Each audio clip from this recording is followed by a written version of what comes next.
my grandma, she emailed me, well, she sent me a handwritten letter, which is something I've also been doing during quarantine. And I know it's not even like, it's not like computers aren't working or something like that, but I just feel like because we're stuck inside, all we do is we're always just on the computer now. So to kind of have some sort of escapism, I've just been handwriting my friends letters, sending them drawings, sending them Pokemon cards, Yu-Gi-Oh cards. I found all these Yokai Watch tattoo sheets, so I've been just sending them to everyone. And like some of my friends have kids, so I really hope that like they share them with their kids. They don't have to. I would completely understand if I got a Yokai Watch tattoo and then, you know, didn't want to share it with my daughter or son, but you know. And anyways, I've also been sending mail to my grandma. I have not been sending my grandma Yu-Gi-Oh cards or Pokemon cards, but I've also been emailing her some of my like digital art and stuff like that. But because a lot of my art is kind of personal or has maybe weird or heavy subject matter, I'm kind of limited in what I can send grandma. So I've been sending her the Animal Crossing commissions that I've been doing. And like, you know, any nice portraits I do of somebody or whatever. But, and like she loved the Animal Crossing stuff. So I'm like, well, it would be nice to draw more like fan art, cute stuff. And send that over to grandma too. So that was the other motivation. Like, you know, you see those videos of like Italy and they're just like blaring old school EDM and stuff like that. We have one guy in our building and he will blare classical piano music. I'm not a fan, however, in this weird fucking time, there's worse things he could be playing really loud. And at least it's like recognizable, and I don't think it upsets the elderly people that much. I asked my roommate if she heard it, because it was so fucking loud. I mean, I also had my window open, but she was like, no, I was sleeping. And I was like, really? I don't know. Like, it was so loud, it almost felt like it was coming from the woods that's behind my house. But I don't know, it was like kind of like a surreal, calming, strange thing. Any other night it would be kind of maybe spooky or annoying. There's also a guy directly above us, and he's always playing the same song, and it's a dance track. I can tell because of like the bass, and I don't know what song it is, but I came to the conclusion maybe he's playing a game, and that's why we hear the same song all the time, because it's literally been months. Like, it's been like since I've moved here.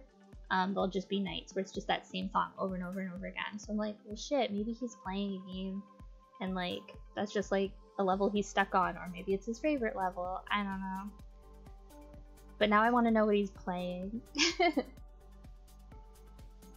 And I mean, don't get me wrong, I definitely have quarantine brain to the point where like I'm only listening to like 2 songs on repeat on Spotify, to the point where like my on repeat playlist is like stuff from January and February, and then just like 3 songs that I've just like constantly been listening to. Are they good songs? No, I feel like they get more chaotic the more I listen to stuff on Spotify. Like, Spotify started to recommend me some like just real chaotic bangers, and I'm like, I'm here for this. Like, it's music that like I don't want to share with people, because they'll be like, what the fuck are you listening to? And I'm like, music. And they're like, Sherry, this is annoying. And I wish like I could like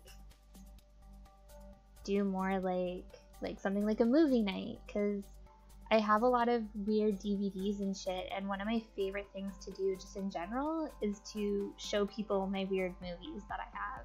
And some of the stuff is difficult to find online. It was difficult to even find a physical copy of.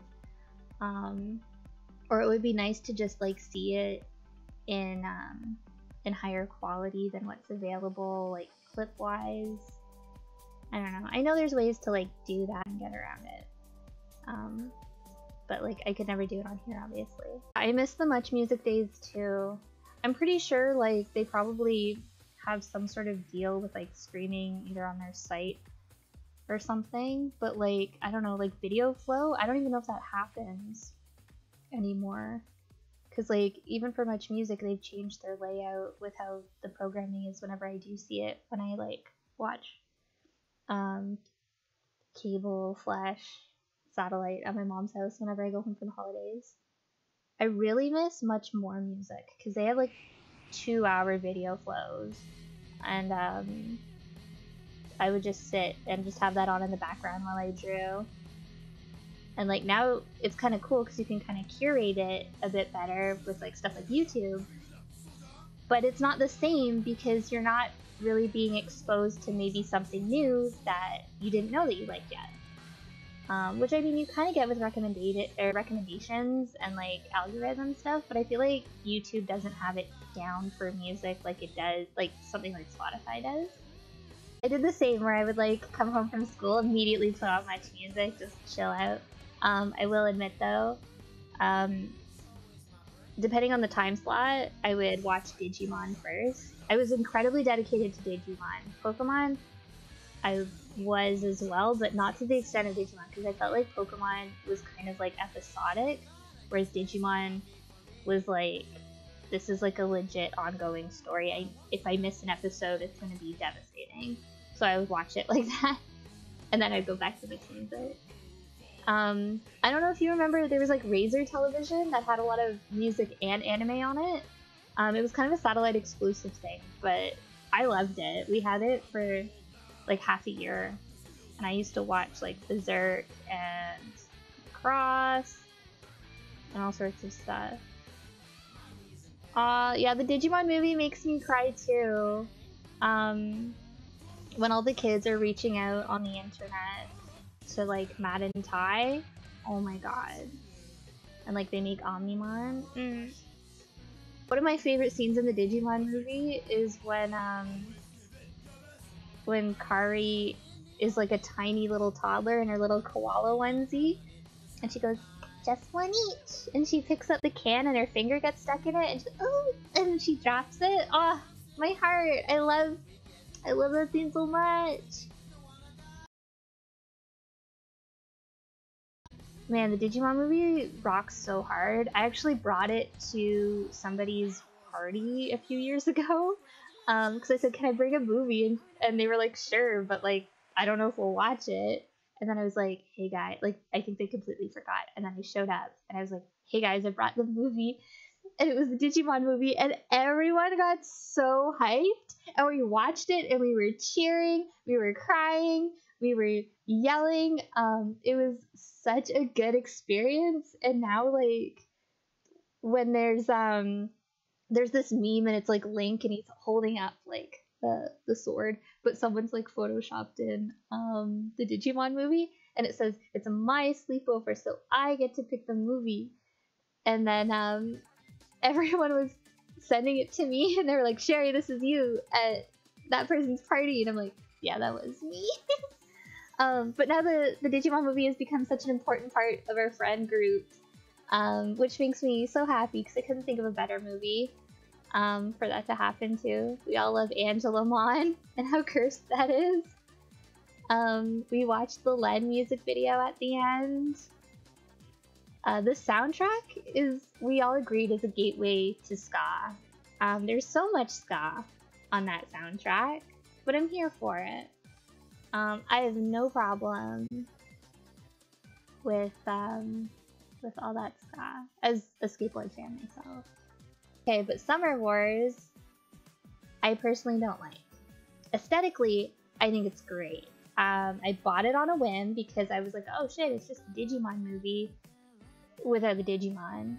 And I love the idea that, you know, everyone is like their avatar. And like, it's basically like VR chat, which I think is really neat. Because I don't think VR chat was even a thing when that was made.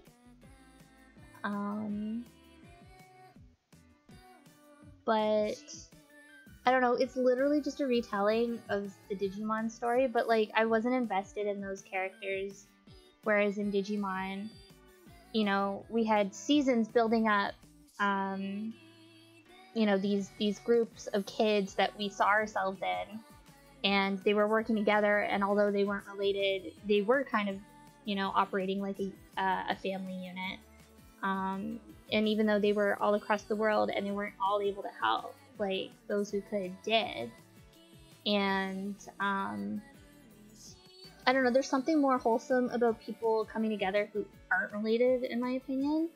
Like they're just kind of like, this is something we all have to do, and like I don't know what's gonna happen if we don't do it, sort of thing. Like I felt like there was more you know, high risk. Whereas with Summer Wars, because it was kind of more condensed within the family, I didn't care. Call me heartless, but I don't like a lot of movies that are like family centric unless there's like a gimmick. I know that movie has a gimmick, but like I don't know. As someone who I would say I don't have a strong connection with a lot of my family members, can't relate, and I don't want to watch that.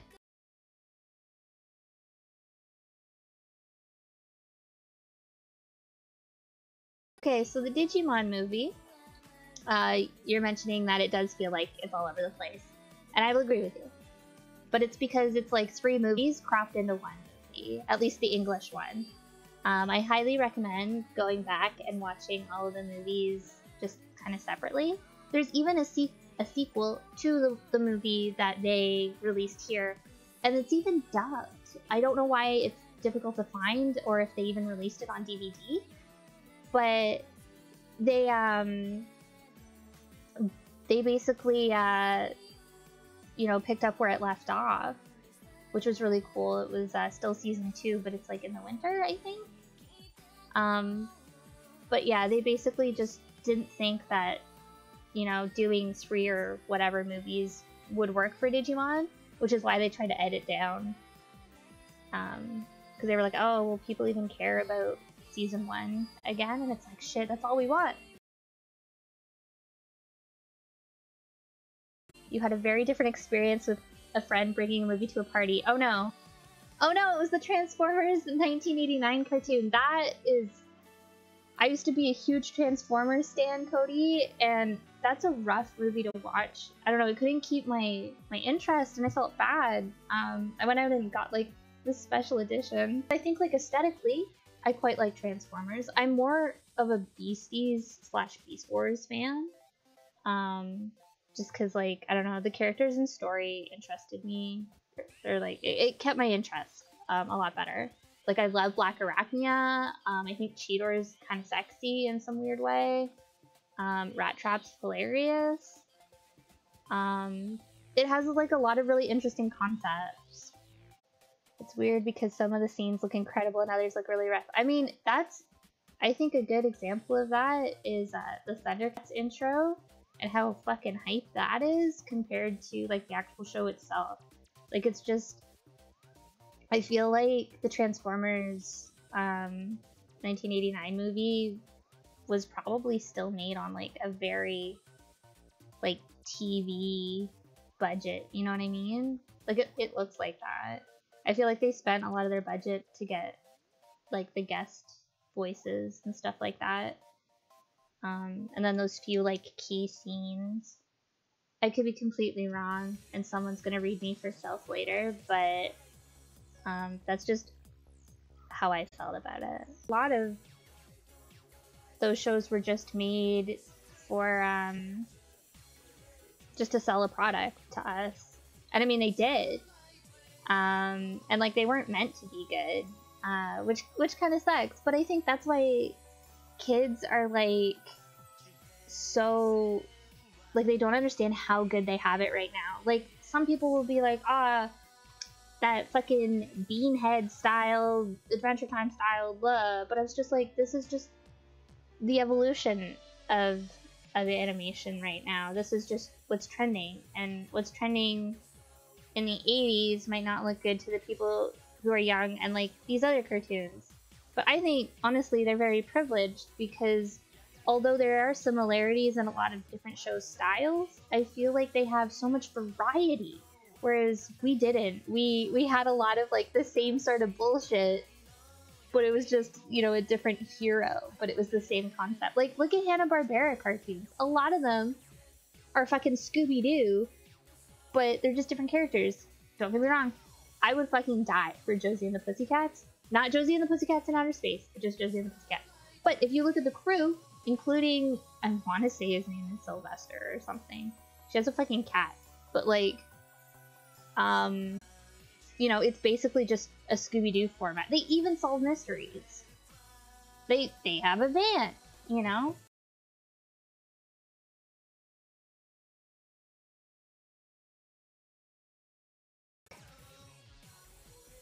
I don't know, I think it's really cool that we have all these different alternative styles. Like, you know, it's really cool that we can have something like, I don't know, some people will argue that like the 90s like gross out looking counterculture cartoons were kind of like too much, or like, you know, they all look the same or whatever, but I think it's really cool that we were pushing at that point for shows that just visually looked different.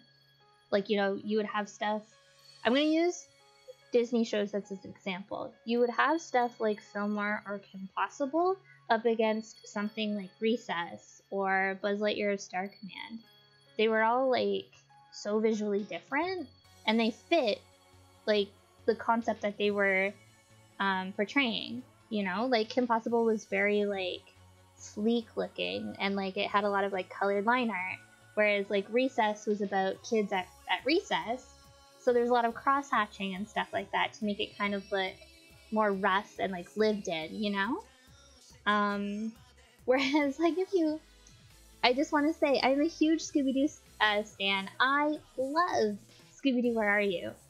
But if you look at that and then an episode of Josie and the Pussycats, or like anything fucking else from that era, it all looks the same. Backgrounds, character models with like slight differences. You know, like it all looks the same. And then when you had the 80s cartoons, He-Man and Thundercats had very similar aesthetics, with like slight variants. And for things like Gem and the Holograms, there's a rumor that because it was made by the same people who were making like G.I. Joe, they would fucking take cells and just draw on top of them Gem, or like vice versa, to try and save money. So like they would like repurpose scenes and then just change the characters.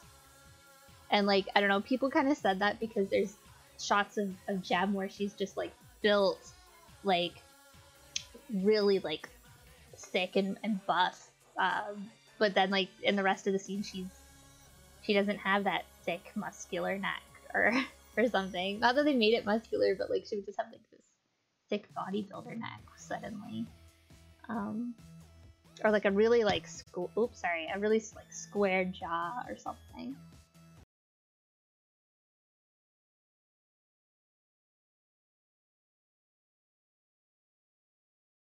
I'm so happy with animated movies right now, like the SpongeBob animated movie, Peanuts, Captain Underpants, Spider-Verse. I love this like weird, soft but also textured.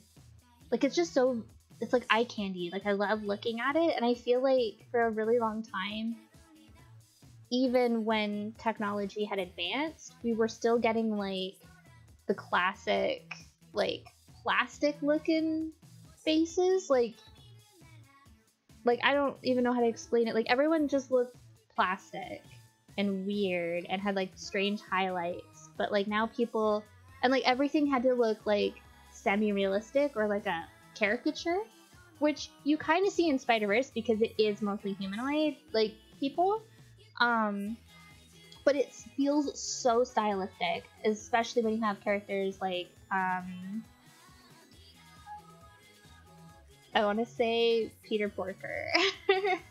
But like, you know, all those other things, like it was all like really stylistic, but it all felt unified.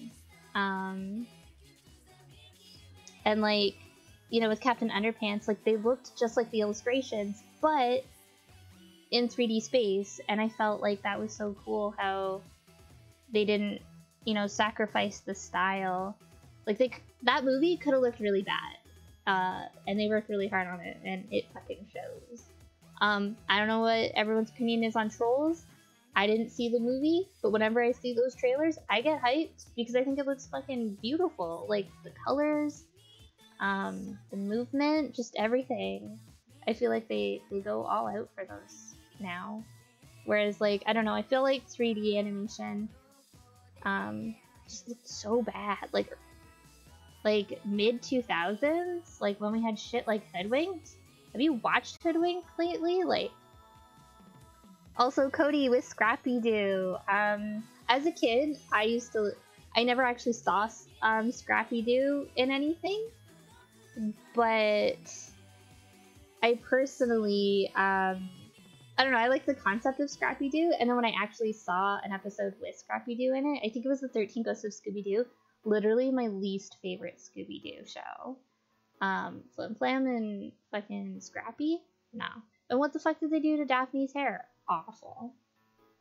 And yeah, I did like the fact that he was the fucking bad guy. I also like that they left him on the side of the road and just drove the fuck off. And then there was that new Scooby-Doo show where they went to a museum to kind of look at all the relics from their adventures, and Scrappy-Doo was like a taxidermy exhibit. That was really good. Aw, I thought Scoob looked pretty okay. I haven't seen it yet. A friend wanted to watch it with me, so I'm waiting to watch it with him. I think it looks interesting. I'm told it's not great, but as someone who really likes wacky races, I'm really excited because I saw concept art of Penelope Pitstop, so I really hope that she's also in the movie. And I know that the bad guy is Dick Dastardly. And yeah, I like that it's a universal thing that nobody likes Scrappy-Doo. He was basically the cousin Oliver of Scooby-Doo universe. Everyone should purchase Streets of Rage 4. I will! I'll get on it. I promise you. As someone who fucking loves Streets of Rage. And I literally played it all summer last year. Because the bar I like has it. And I got really good at it. I played it on New Year's, actually. I beat it by myself for the first time ever, which was really fun. I was hoping that someone would, like, ask to, like, join me. I don't know why, because I'm lonely. But nobody did. Everyone left me the fuck alone. And I'm like, it's a 2-player game, guys. Do you want to play? No one asked. No one even asked, like, oh, are you going to be done soon? No one. They just left me the fuck alone with Streets of Rage. And I also played through Cadillacs and Dinosaurs. And Gal's Panic.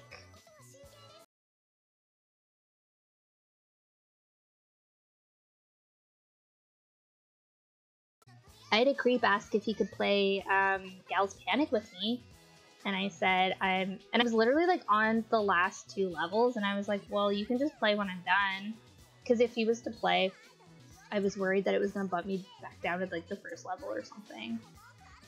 And I was like, oh, well, I'm almost done. Like, you can play after. And he just grabbed the other like 2-player joystick and like waddled it around. And then saw that he wasn't controlling my cursor, and then left. And I was like, I said you could play after. Oh, Digital Denim, do you know Gal's Panic? Are you familiar?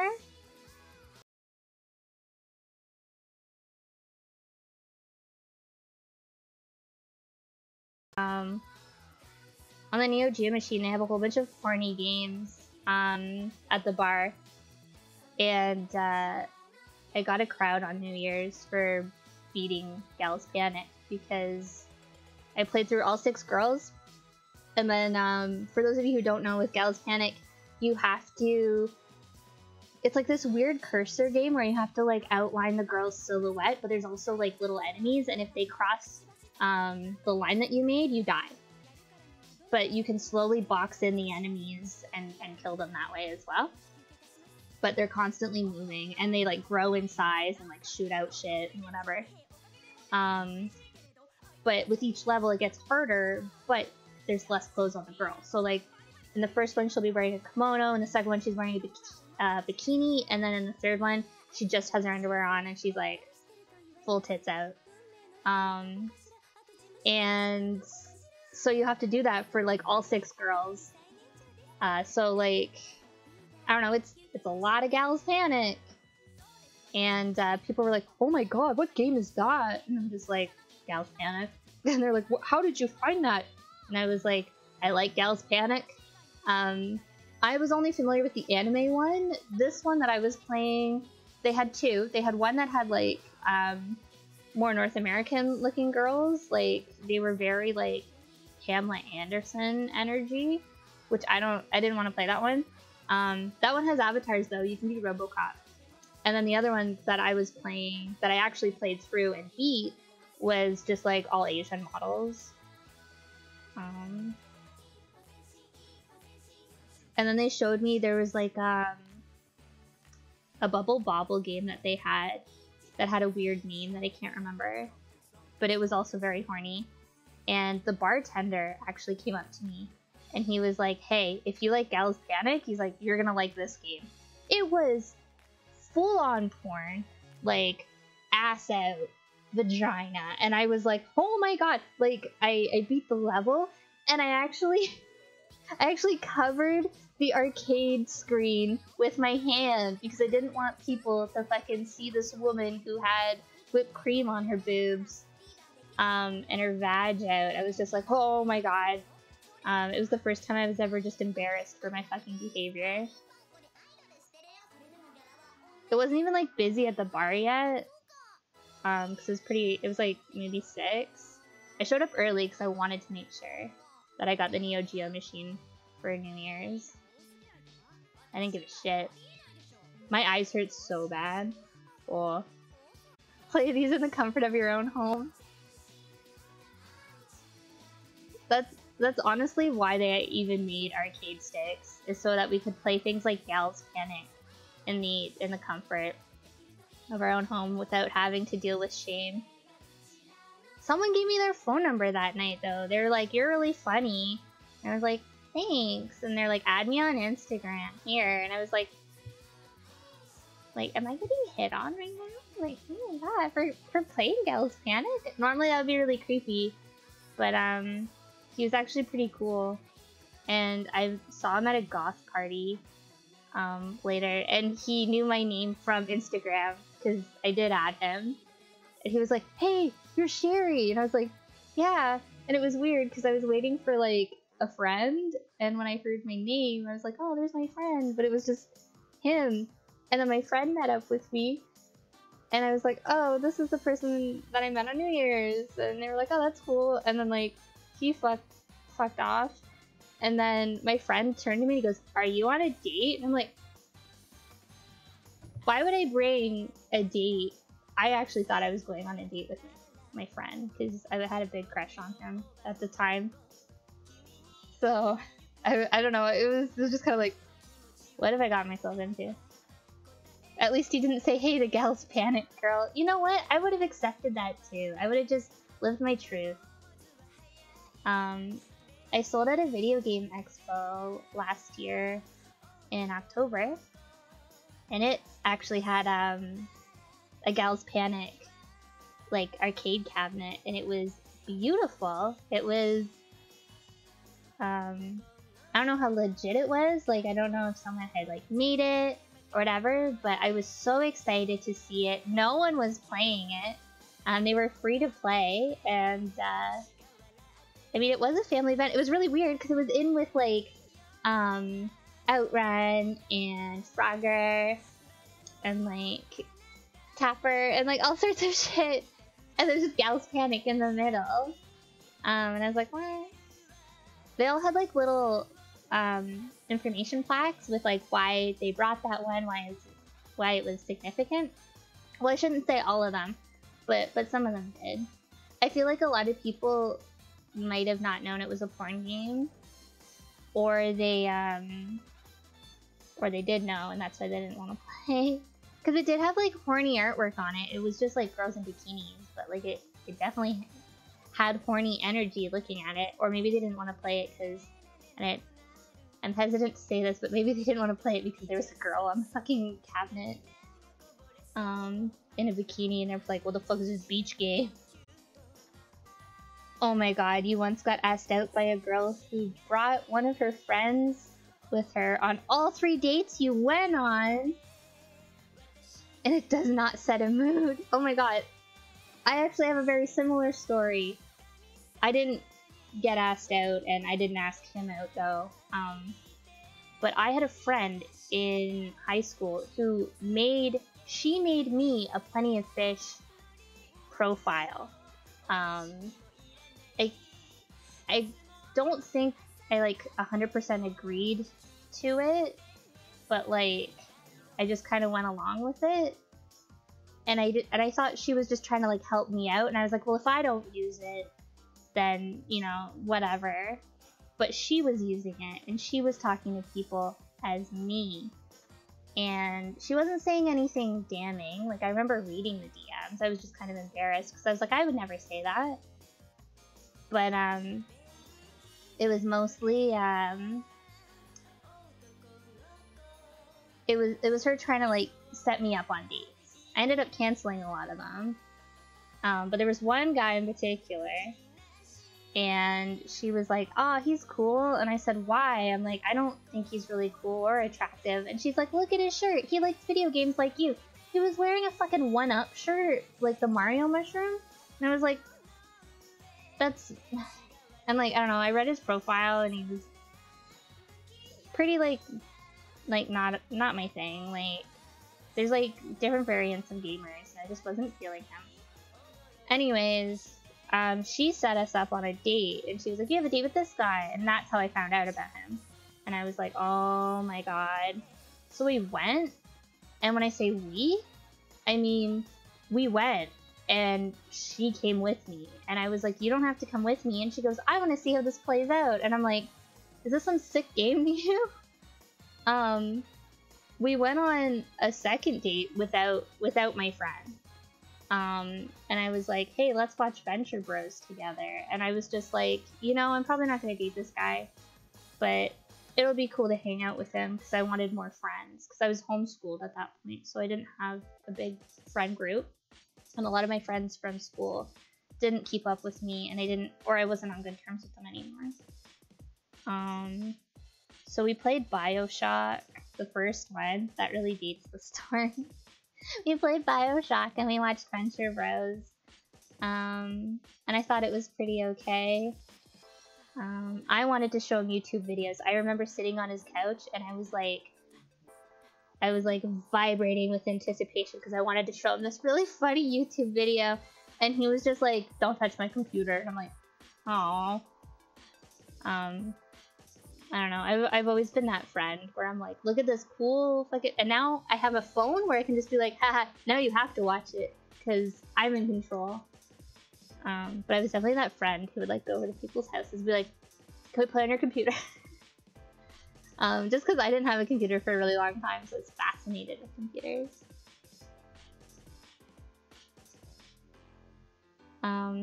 But yeah, he dropped me off at my house after that date, and he tried kissing me, and I knew it was coming because I was sitting in his fucking car, and I was like, well, thank you for driving me home.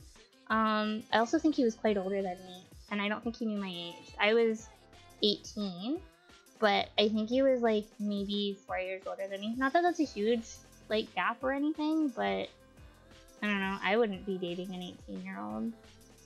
And yeah, I remember I was like, well, thanks, and I go to get out of the car, and he's just like, oh wait, I'll get the door for you. And dread. And then sure enough, I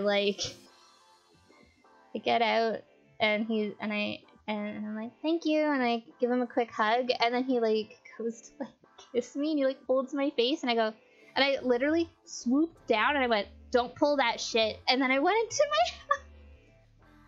And then later he texted me and he goes, do you not want to hang out again? And I was like, yeah, I'm gonna pass.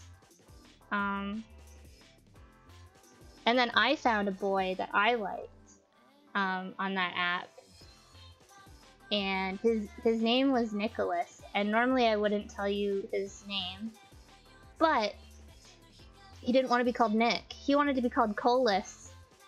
And first he introduced himself as Colas, and I said, "Oh, that's such a unique name." And he goes, "It's just Nicholas." And I was like, okay. And like, I don't know, I kind of dug it. But he lived like way too far, and he didn't drive. And every time we hung out, it was fucking miserable. So like, what happened was, like, we got dropped off at a bowling alley. Like, he wanted to meet at the bowling alley, and Uber wasn't a thing, so we took a taxi there. And then we get to the bowling alley, and they wouldn't let us in because it was snowing, and he had boots on. And like, there was too many people in there, so there's like nowhere to put our boots. And then I was like, well, it's okay, we can put our boots here. And like, the people behind the counter agreed, but then he didn't want to put his boots there because he was worried that someone was going to steal them. And I was like, who wants to fucking steal boots? Like, no one. They're nasty. It wasn't even like they were cool boots. They're just snow boots, and everyone else had their snow boots. I don't know. And then we had to leave, but the bowling alley was nowhere fucking near anything, so we had to walk in like the cold and snow. And then we hit a McDonald's, and then we called for a taxi to go back to my house. Awful. We got in a fight on Christmas, because I told him I didn't like Christmas. And like, I was just going through it, and like, I was like, oh, I'm not really big on Christmas, and like, I have A, B, and C going on, and he was like, you sound like you're a lot of work. And then I was like, fuck you, man, and then we never spoke again.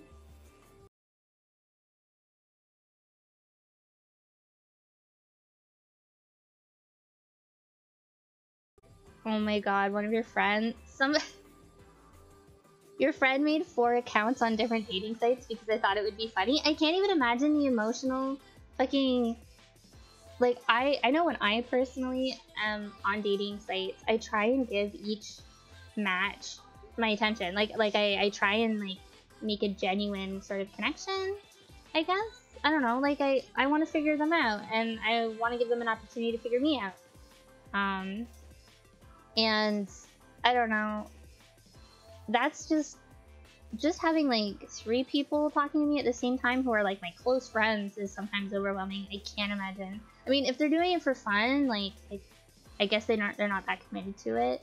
It also kind of rubs me the wrong way because, like, I don't know, I've definitely matched with people and they're just like, I'm just like bored or whatever, and I'm like, oh, so you don't really want to date, you just want to talk to somebody, which is fine. I've made friends that way, but it's definitely a little disheartening. So like, I don't know, that's poopy. And I don't like the accounts that are just like straight up like, I'm on here and if I like your profile, it's because I want to make fun of you. And it's like, okay, I guess. I don't know. Some people are just truly miserable. I'm not saying your friend is like that. But like, I've definitely seen some profiles. I'm like, oh, that's mean. Don't be like that. You know?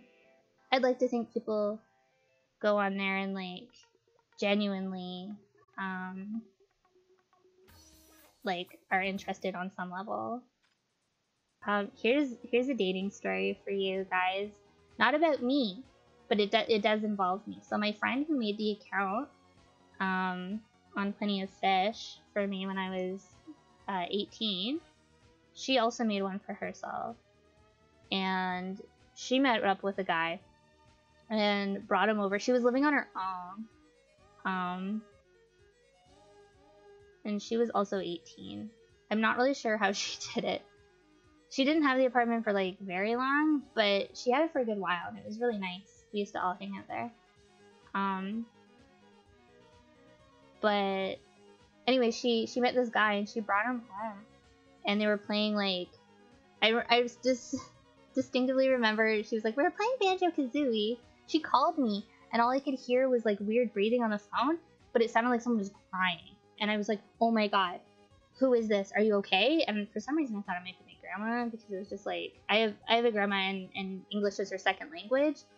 And and like this person was struggling to like talk, and I was like, oh my god. And then it's fucking my friend. She's like, Sherry, you won't believe who I brought home.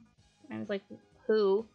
And she said the name, and it was one of my fucking exes. And I was like, you're shitting me.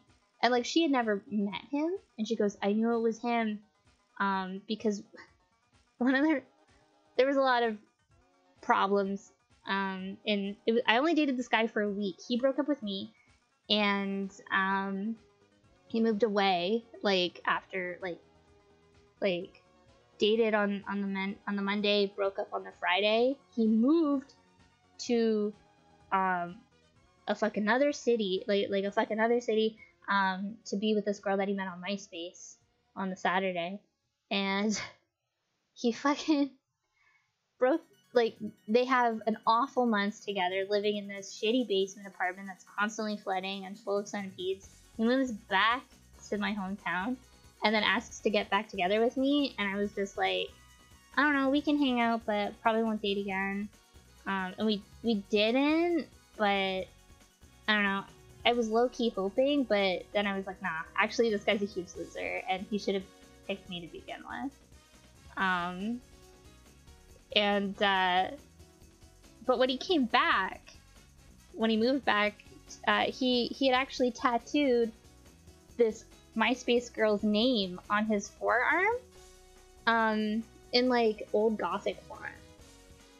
And I just pointed at it and I was like, ah. And he was like, she made me do it. She was really abusive.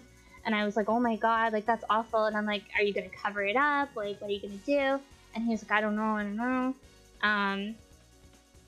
And then the straw that broke the camel's back. I mean, like I said, there's more to this, but just for privacy's sake, I will say that I was like kind of suspicious because whenever we hung out, he would like text, but he would hide his phone. Like, he would look terrified if I was like, oh, your phone went off. But like, it was during the time where we had flip phones, so like I could see that there was a text message, but I couldn't see like who it was from, or there was no previews or anything like that. It would just light up and say text message. And I was like, oh, you have a text message. And his face said it all, and I was like, something's up. And sure enough, he was still talking to this MySpace girl. I don't even know if they actually broke up, or if maybe he just couldn't afford to live there anymore.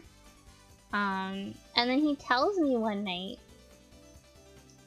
so I'm working on my homeschool project, and it's about fashion, because I took a lot of fashion courses for some reason. And I found all of these, I wasn't cosplaying yet, but I was obviously very interested in it, and I found all of these images of people who were dressed up in like a wedding theme / Alice in Wonderland aesthetic.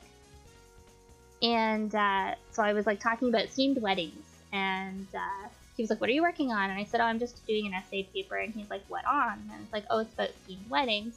And he goes, oh, what wedding theme would we have? And I just said, I don't think we're gonna get married. And he goes, never say never. And then moments later, he tells me that he's gotten this other girl pregnant, and that's why he moved back.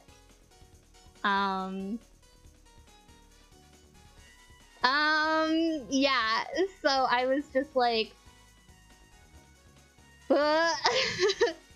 it was a lot. I actually blocked, I think I just went bye, like I just said goodbye, and I blocked him. And then he tried to like talk to me, and like he would show up at my work and be like, hey, how's it going? And I'm like, I don't want to talk to you, leave. Or he would sometimes call me and be like, let's just chat. And I'm like, nah, we have nothing to chat about. But the story doesn't end there, you guys. So, I'm assuming at this point, I have no idea, I don't keep up with him, I have no idea what's going on, right? He had made a DeviantArt account during all of that to try and contact me because I was really active on DeviantArt, and he was like trying to win me back, and he was just like I miss when you used to draw us. I miss you, blah, blah, blah. And I was like, no, no, no, I don't want any of this. Goodbye. And I made a journal, and I was like, if you see this guy trying to contact you about me, it's like, don't. He is my ex. I do not like him. And, you know, once I blocked his account, I didn't look back. I didn't think of it at all. Now, first year of college, I'm cleaning out my block list because I've redone my DeviantArt page. I'm uploading my portfolio pieces, whatever. I'm trying to, like, add all of my new friends in college on my DeviantArt. Because Twitter wasn't, like, as active for, like, an art community yet.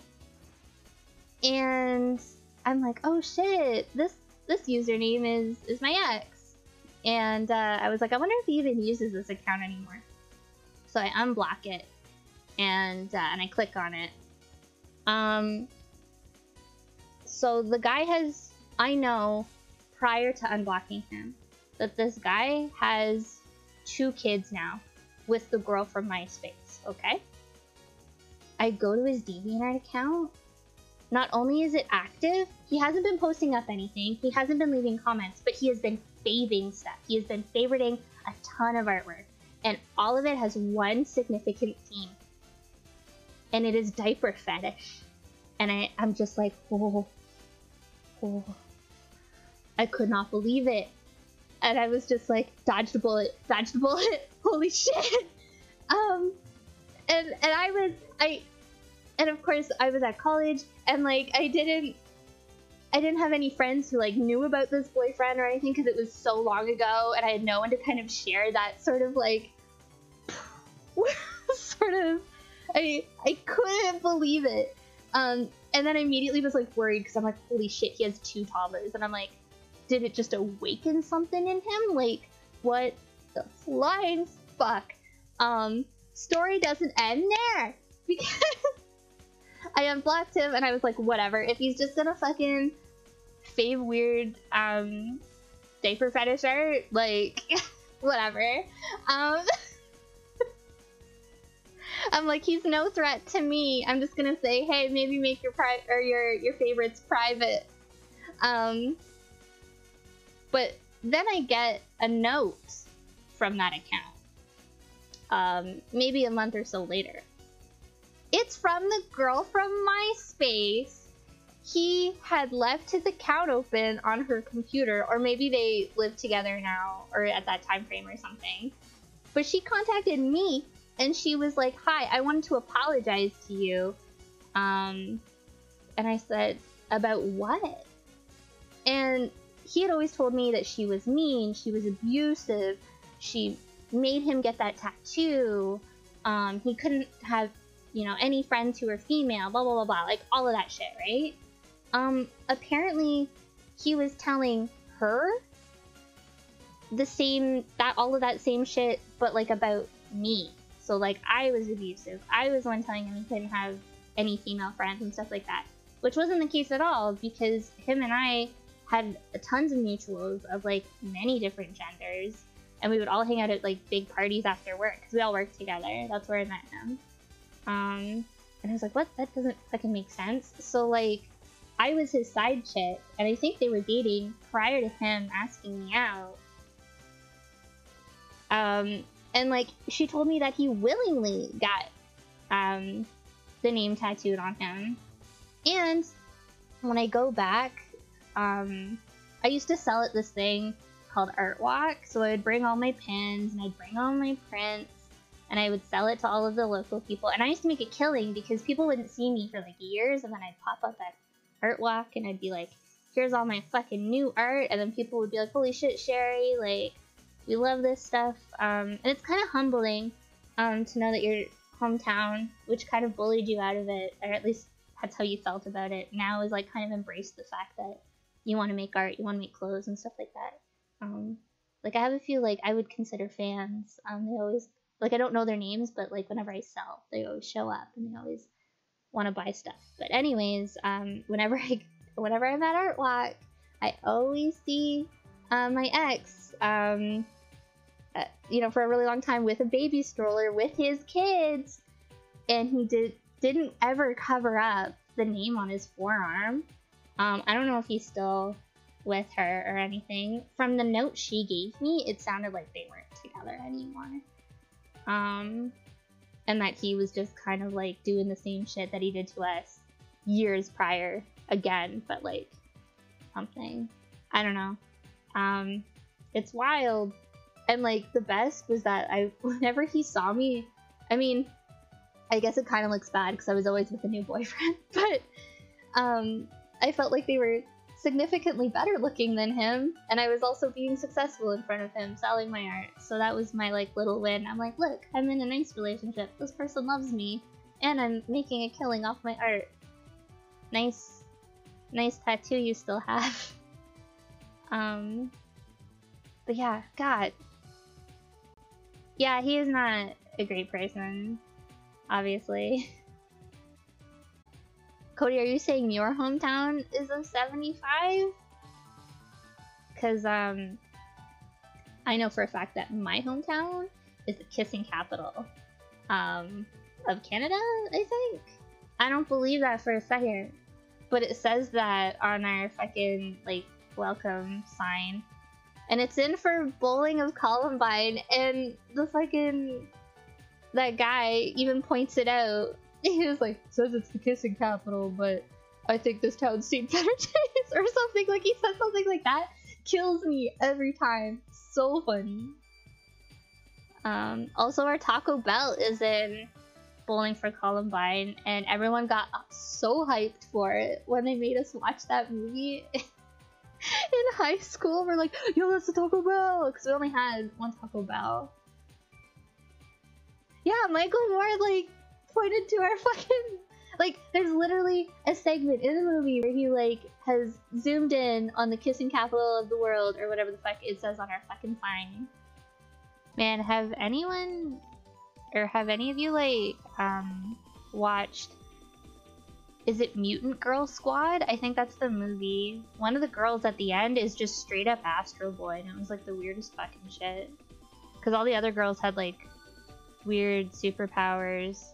Like, one girl had, like, a chainsaw that came out of her ass. And then another girl had, katana swords that came out of her boobs. And then another one just had, like, a giant head attached to her, but it was, like, a part of her. It wasn't her giant head. And then the girl that we followed had, she had scales. She had, like, a scale arm or whatever. And then, but it was, like, a violin. I don't know. And then there was, like, a nurse, and she had, like, tentacle arms. Anyways, Astro Boy girl is at the end. I don't even know that person. I don't know their gender, but because it's called Mutant Girl Squad, I am assuming. I've been meaning to rebuy it, but it's recently, like, gone up in price, and I was like, well, that sucks. I definitely liked it more than Machine Girl, but Tokyo Gore Police is definitely my favorite out of, like, those ones. And I've never seen Robo Geisha. Oh yeah, classic alligator lady in Tokyo Gore Police, but no one talks about the snail stripper. I am huge stan snail stripper. Earlier when I was trying to do the stream and I had technical difficulties, I was trying to tell this story about how I've just personally felt like art doesn't always need to, like, mean something, and I kind of learned that through college, that, like, if it's a project, who cares? Just, like, fill the requirements, you know what I mean? But there was one class in particular, and the theme of the painting was basically body horror, and that's why I'm bringing this up, because we're talking about Tokyo Gore Police. And we were supposed to take the model and draw, and basically just you know, give them an extra arm or give them more eyes or something like that. Like, he just wanted, like, a monster. He was suggesting, like, mythology and stuff like that for those that maybe didn't understand the concept.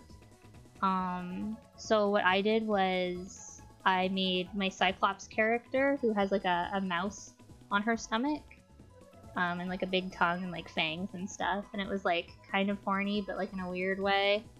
And and it's like kind of like gross and uncomfortable to look at. But that painting actually ended up being showcased at the student art show, or like the open house or whatever at the end of the year. So like, but anyways, there was one guy in particular, and when I mean like art doesn't always need to mean something, this guy, I don't remember his name, I barely remember anything else that he ever made, but my friend and I, or like my roommate, she was also in the same class as me, and we used to go home and like laugh at this man. And I feel bad because you shouldn't, like, we weren't laughing at his artwork, we were just laughing at like his demeanor and like what he would try and talk to us about, because we had the teacher, and then we had this man who was like 45, which is fine, like, you know, to learn, you never stop learning unless you choose to. So like there was no problem with him being there, but like he kind of took it upon himself to like be like a secondary teacher, and that wasn't okay, and that's why we would make fun of him, because we would have our teacher and he would like, you know, be like, oh, we should do this, or you should do that, da, da, da. And then this other guy would be like, oh, well, blah, blah, blah, blah, said this, and like, you know, oh, you know, when you paint, you should do that. And I'm like, dude, you're, like, I personally really didn't like his paintings, and I was just like, both of us can't paint, and that's why we're here to fucking learn, dude. Don't give me your fucking advice.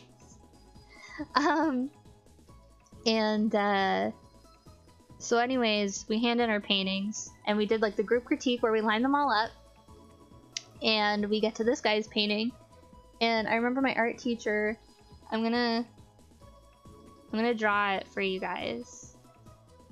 It requires a visual. I'll make a new layer. So his canvas was also quite small. It was about the size of maybe an album cover. Like it was about like this, but it was rectangular. It had a skull. His skull actually like looked good though.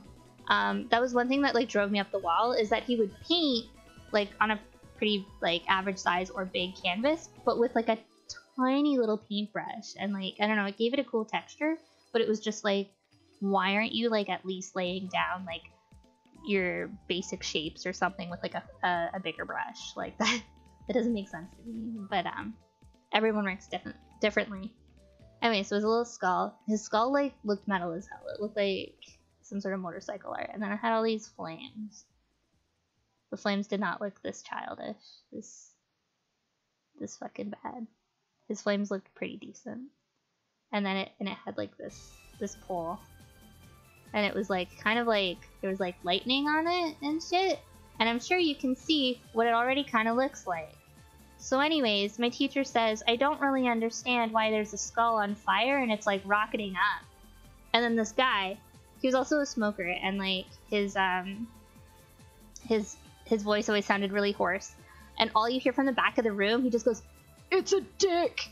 And my roommate and I were fucking losing it. We could not keep it together in the group critique, and us laughing made my teacher just like also laugh. We were just like all laughing at this man's dick in art class. Why would you paint a dick? Like, I don't think it was like specifically his dick or anything, but it was just like, are you trying to be edgy? Are you trying to make a statement? Because not only does this not look like a dick, but like it doesn't as a concept, and like as just a normal piece of art, the composition was poor and like stuff like that. I don't know, it was not a good painting. And the teacher was like, yep, I guess it is. Like, I just remember that reaction. And then every time we had a group critique afterwards, we would see this man put his painting up, and then my roommate and I would whisper, it's a dick, to like each other, even though it wasn't a dick. Like, we had to do like, you know, self-portraits, we had to do like animals and like stuff like that, but we would always say it's a dick to one another, like mimicking his voice. I don't know, that part's kind of shit, but yeah, holy fuck. Art school, I tell ya, all kinds of people. with the body horror one, I remember there was a lot of paintings where we learned that, not that week, but like around that same time that we were working on those paintings, we had learned how to do washes, which if you're not sure what that is, it's like, let's say we've painted Astro Boy here. It's kind of like using the multiply filter, actually. So like, you know, you would take like a green wash and then you would like paint green over it, but then you would also have, you know, the color of what was underneath it, popping it out. So like, let's say we have shading here. Oh wait, this is on the same there. So then you would like put it over, so it's got a green tint to it, but the shading is all still there. Whereas if you were painting with like opaque paint, or like normally, it would obviously cover it like it did previously. So anyways, we had just learned how to do washes, and there were so many of like our model that we had previously, just with a wash over him. There was him blue, there was him green, there was him scaly, there was him as like a Medusa, like someone had tried to make him into like a woman, but it just looked like the model with snake hair, which is fine. But it was definitely like, oh yes, we all learned how to make washes this week, didn't we? And I'm not trying to toot my own horn or anything like that with like my art, but I was always really excited like each week to be like, oh, I wonder what, like, I don't know, my brain was just always like over here thinking about what to do. And then I realized you know, not everyone's gonna have the same level of excitement to fucking paint weird body horror like I will. Or like everyone's portrait looked great because everyone was like, oh yeah, I'm familiar with my face. Ooh, in Art Fundies, I had a guy that would come into class. I think I saw his artwork once, and I remember our teacher read it for Self. He hated it. And he would show up to class, but I never saw him hand anything in. And he was in a few of my classes too, and I don't know, I just never saw him working. But he would bring his guitar, and he never even covered Wonderwall. He would just tune it and kind of strum it, but he wasn't even strumming anything particular. He would just like pick at the strings to just like feel good about it, I think. And it was like, you can't paint, dude. Or at least you don't want to paint, or you don't want to learn. And you can't fucking play the guitar either, because you just fucking dick around with it. Why are you here? It's not a guitar, it's a prop. It really was. And like, it's not even like he was like attracting any sort of attention. Like, everyone was just like, yo, why did so-and-so fucking bring his guitar again? It was like in our classroom. It wasn't even like lunchtime or like during study hour. Like, he would literally just fucking like show up to class, and we would all sit at our like, you know, we had like big white studio sort of tables that we would like paint and draw at, and then he would have his fucking guitar, and like he would maybe have a pencil case and maybe a piece of paper, but I would never like, can't draw if you're playing guitar. Ooh, I don't like that energy of teachers bringing in their guitar. That's like super cursed. I had a grade 6 teacher who was also my grade 8 teacher, because he like, I don't know, they like changed. We got like a new grade 6 teacher, so he got bumped up to grade 8, I guess. I don't know, it was weird because like he already knew me, and he had seen embarrassing 10-year-old me, and then he had to deal with 13-year-old me as well. But yeah, he would bring his guitar in, and like he could play, but like, I don't know, just like buskers also weird me out. I don't like people singing to me. It's weird because karaoke's fine, but I feel so uncomfortable. Like, I don't like when my friends are like, we're having a party and we're watching this musical together, and I'm like, I don't want to be a part of that. No. Musicals, I have a huge, I don't want to say phobia because that's not true, but a good chunk of musicals make me incredibly uncomfortable to the point where I feel like embarrassed watching them. And it's not embarrassed about watching them, it's like I almost feel embarrassed for the people in the movie that they have to like act like this and sing, and like I just get like this wave of embarrassment, and like I have like an awkward smile when I watch it because it's almost like nervous laughter. I don't understand why I'm like that. And I've been like that my whole fucking life. Yeah, like I actually, like there's a small handful of musicals that I do really like, and I think it's just because they're all alternative. Like I like Rocky Horror, Shock Treatment, Repo the Genetic Opera, Little Shop of Horrors. All of them are kind of horror themed, I guess. But and like I'm sure there's I like Rock and Rule is really cool. It's also animated, so like it has that gimmick.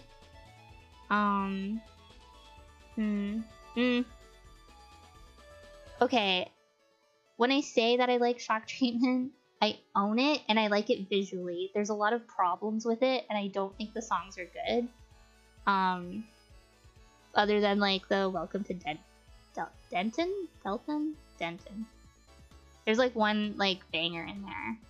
And I think aesthetically, like the sets and the props are really cool. There's a cool concept there. It just didn't come together. Digital Denim had a high school teacher who would bring his guitar, but he didn't play it. That's also really funny. Did he like sometimes tease that he would play it? He's like, if you guys are good, and then you guys were purposely bad, so he didn't play it because he was like, I couldn't play it anyways. Like found out about Rocky Horror when I was really young and probably shouldn't have been watching it. So that's also cursed. And I remember like asking my mom about specific scenes, and then my mom just kind of shrugged. She wasn't even like, well, or maybe like she wasn't even like, you know what, Sherry sure is asking a lot of questions about over-sexualization in this film. And it wasn't me questioning the over-sexualization. I was just like, why did he kiss her down there? Like, I was just like asking things like that, and like my mom wasn't like, you know what, Sherry's brain doesn't really understand this right now, so let's watch something else. Nah, my mom was like, we gotta suffer through this together, hun. Because like my mom really likes the movie, but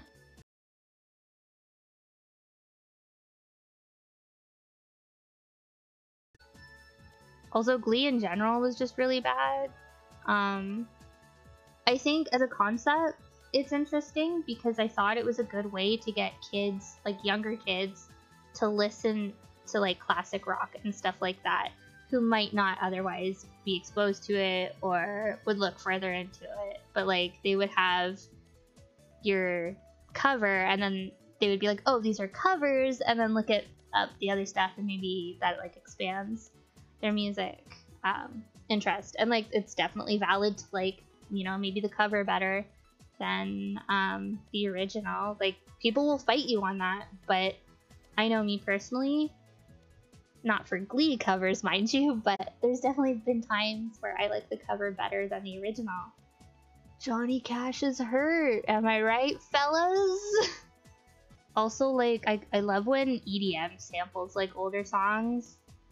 Or, like, they just take an old song and make it something fucking completely different.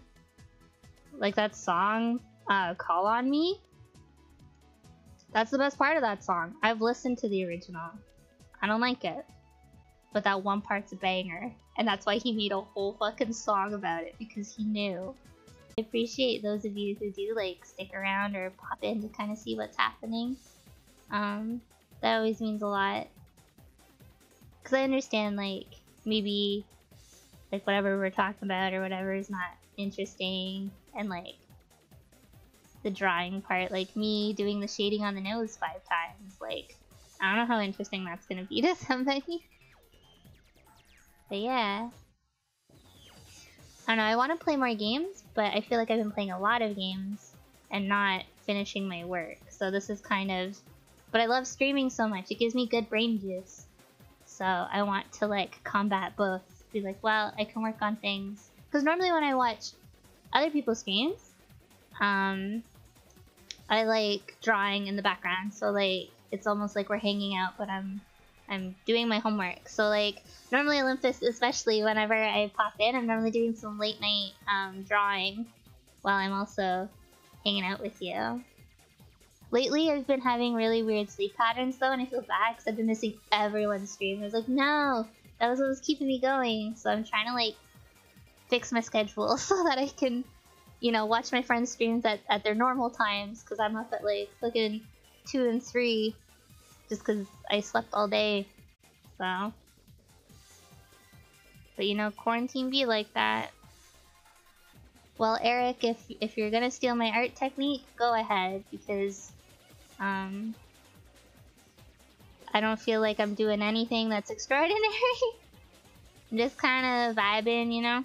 And I know you're kind of saying that as a joke, but like, honestly, when I was in college, I used to watch my roommate paint, and she would inspire me. I would watch her paint, and whereas we listen to music together, or maybe I'm waiting for dinner, to finish cooking or something, and just watching her paint would get me like so like excited to work on my next painting, and I would like be like, oh, you know, I saw Kasha use, you know, purple instead of like gray or something like that. I'm like, that's so cool. And like, I don't know, sometimes I see other people do stuff. I'm like, oh shit, I didn't even think about doing something like that. And then like, you know, you file it away for later. Like when I did my TV head stuff, like maybe one day I'll like break down some of my like art with like the layers and stuff, because like I do a lot of overlays where I just put down a solid color and then I erase to kind of push out the highlights, which is kind of like a backwards way of working, but I feel like it gives it a really cool effect.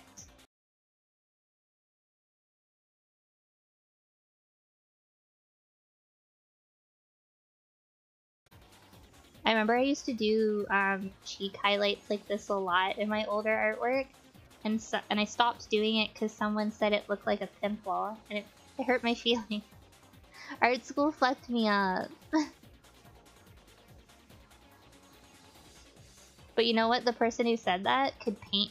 He could paint hands really fucking well. So you know what? That's probably why it hurt the most. Cause like, damn, and that guy can paint hands. Fuck, he's on to something.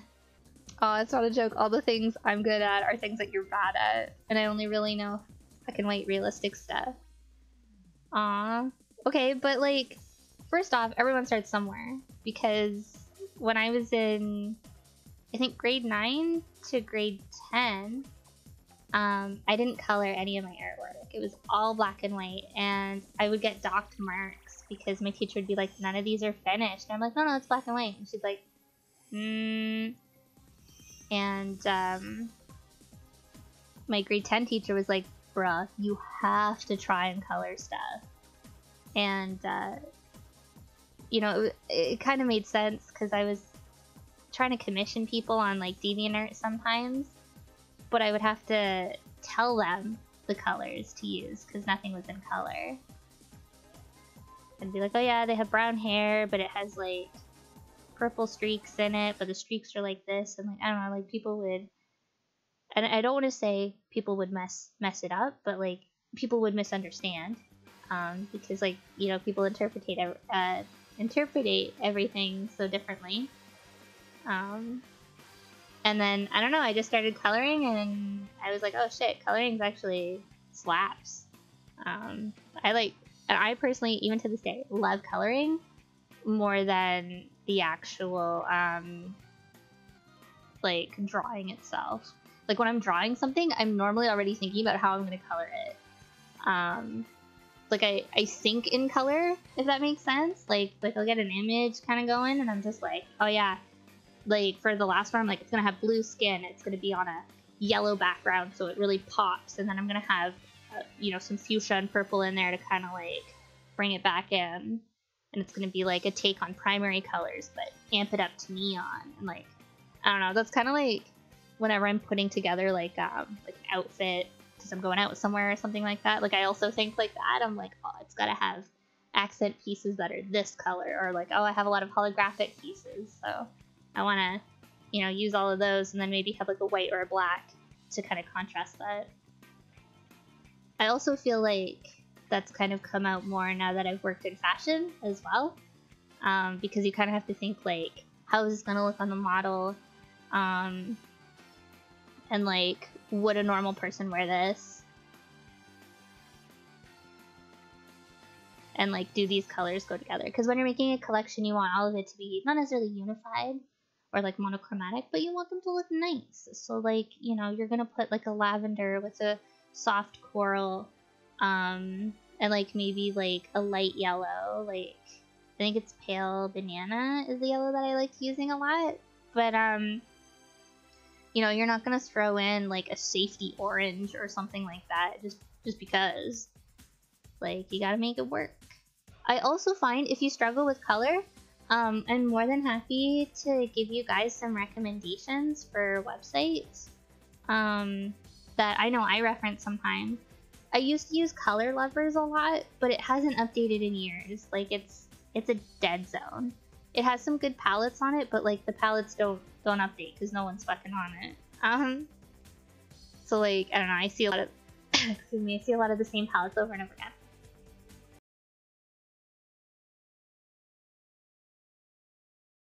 But like, you know, sometimes there's some sites where you can even search like a mood, and it'll show you things like you can type in like, you know, joy, and it'll show you all these bright or like really cute sort of palettes. You can type in something like pastel. You can literally type like vaporwave or retro or the words, you know, like video game, summer, Halloween, and stuff like that, and then you get people's like color interpretations on that.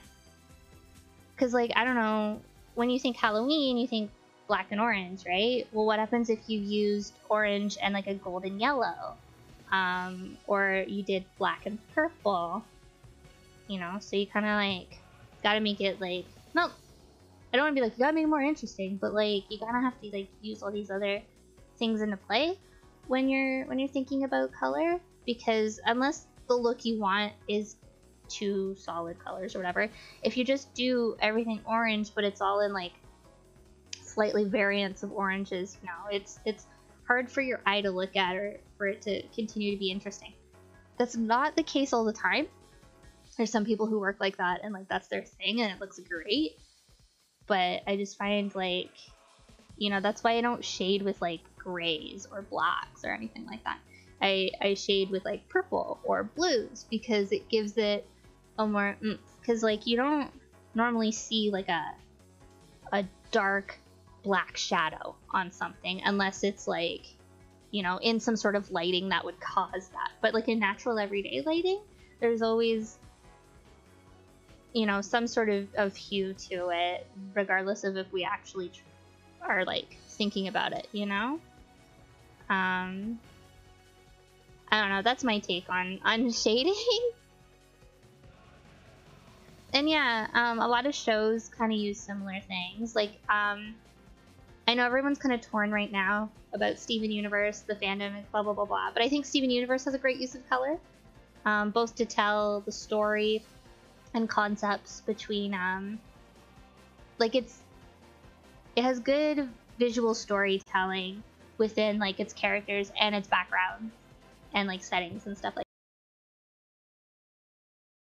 And yeah, Digimon, like, I feel like the kids all have, like, really cool unified colors that go with, they complement their Digimon, or they also match, like, their, what do you call it? Their crest. So I think Tai and Agumon are great examples, because you have Tai, who wears blue and gray, sort of, like cooler gray tones. But then you have Agumon, who is bright orange, and blue and orange are contrasting colors. But they don't look harsh to look at because of the hues that they use. And like, I think, like Mimi and Palmon are also a really good example, because you have Mimi, who's wearing like reds and pinks, and then you have Palmon, who's bright green. Not all of the characters follow that. Like, you could argue that Sora is wearing a yellow shirt and blue jeans, but then Biyomon is bright pink, but the pink and the blue kind of like have harmony together, as well as the yellow and the pink. And the pink kind of has like a purple undertone to it. So, I don't know. I'm thinking too much about Digimon and the colors right now. I'm sorry. Anyways, that's your color lesson of the day. My hot take on colors.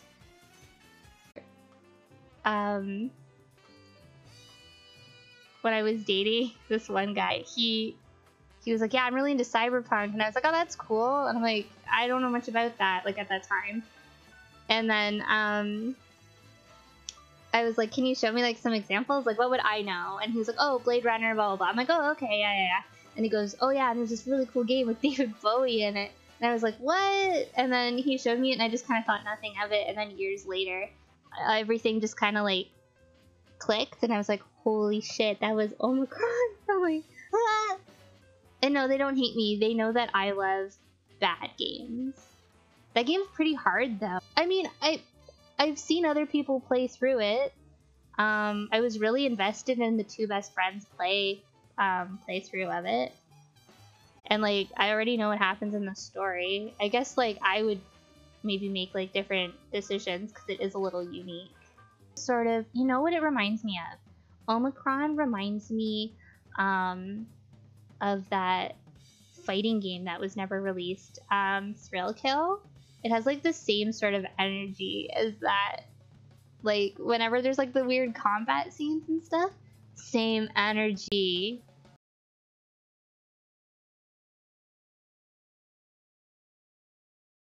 You don't remember anything about Thrill Kill? That's because it like... So Thrill Kill is it was a 4-player PlayStation 1 game that was banned for being too sexual and too violent. Now, when you look back at it, I'm just like, shit, man, I feel like Mortal Kombat, you know, it was out around the same time, and for like the Genesis and Nintendo, the Super Nintendo, it was a lot more violent than what I felt Thrill Kill was. I feel like Thrill Kill got shoved under the bus specifically because it was like hypersexual. Like there was a character who would just like moan in pleasure when she killed you. And she was dressed as like a latex nurse. And I think she also had like a dominatrix outfit. And like, I don't know, there's some kind of yikes things about it. But it was the first game to receive like an A rating? So it's like adults only, and it couldn't even be displayed in stores, and like it was like dead in the water because they couldn't advertise it for it, basically. But they went on to use that game engine for like other really funny games. Like one of them was a Rock'em Sock'em Robot game, and another they used it for some of the X-Men games. Why do I know this stuff? I don't know. Gotta know something. I chose to learn about Thrill Kill and not math. And I stand by that decision. I was once on a really shitty date with a guy, and for the most part we just talked about Thrill Kill back and forth because apparently he grew up with like a bootleg version of Thrill Kill, which is definitely like plausible because there's a lot of bootleg versions of it because it was almost complete. And then like a few years later, like one of the people who worked on it was pissed that like nothing came of it when it was so close to being finished, so he just like released it kind of like underground, and like you can find burnt copies and stuff of it on eBay, or not, well, probably eBay, but I meant to say Etsy, and people have actually made like their own CD art and stuff for it, which I think is really cool.